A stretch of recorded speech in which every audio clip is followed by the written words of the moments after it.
జోగులాంబ గద్వాల జిల్లా రాజోలి మండలం పెద్ద ధన్వాడ గ్రామ సమీపంలో నిర్మాణంలో ఉన్న గాయత్రి ఇథనాల్ ఫ్యాక్టరీకి వ్యతిరేకంగా 12 గ్రామాల ప్రజలు ఆందోళనకు దిగారు.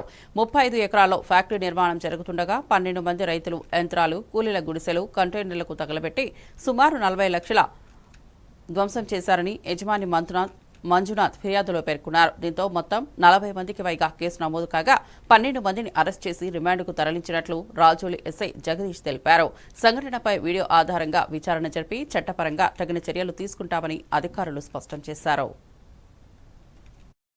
పనిచేసే వర్కర్స్ మీద కూడా దాడి చేయడం, పెద్దదన్వాడ గ్రామంలో ఇథనాల్ ఫ్యాక్టరీకి వ్యతిరేకంగా పెద్దదన్వాడ గ్రామస్తులు, అదేవిధంగా చిన్నదన్వాడకు సంబంధించిన గ్రామస్తులందరూ కూడా వాళ్ళు సహనం కోల్పోయి క్యాంపు పైకి దాడి చేసి పెట్రోల్తోనూ అదేవిధంగా కర్రలు తీసుకొని, కారం పొడులు తీసుకొని వచ్చి దాన్ని డ్యామేజ్ చేయడం జరిగింది.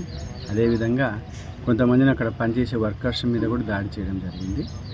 అందులో కంట్రోల్ చేసే భాగంలో పోలీసుల మీద కూడా రాళ్ళు రువ్వారు, కొంతమంది కట్టాలతో కూడా కొట్టడం జరిగింది. దానిపైన రాజోలి పోలీస్ స్టేషన్లో కేసు నమోదైంది. అందులో భాగంగా 12 మందిని మేము రిమాండ్గా తరలించడం జరిగింది ఈరోజు. ఇంకా చాలామంది ఉన్నారు, వీడియోగ్రఫీ కూడా ఉంది.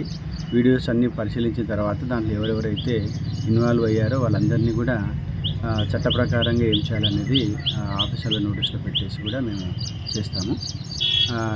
ఎవరు కూడా చట్టాన్ని చేతుల్లోకి తీసుకోవద్దని చెప్పేసి ప్రజలకు మేము సూచిస్తున్నాము. ఇంకా 5 మెంబర్స్ కూడా నోటీసులు ఇవ్వడం జరిగింది. గ్రావిటీ తక్కువ ఉన్న వాళ్ళ మీద, అదేవిధంగా దాంట్లో తీవ్రత కలిగినటువంటి వాళ్ళందరినీ కూడా రిమాండ్ చేయడం జరిగింది. చాలామంది పరారీలో ఉన్నారు.